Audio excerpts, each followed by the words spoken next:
Thoni lam të mirë rrudhave me këto dy përbërës që i keni të gjithë në shtëpi.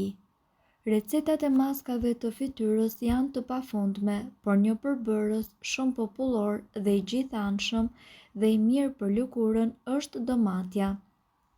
Nëse do ta hidratosh, ta pastrosh apo ta bësh fytyrën të shkëlqej, thjesht eksperimento me këtë perime.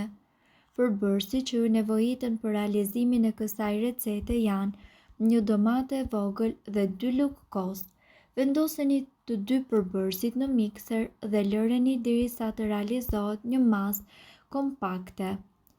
Trajtimi duhet bërë të paktën një herë në javë në pjesën ku keni rrudha në fytyrë dhe në qafë.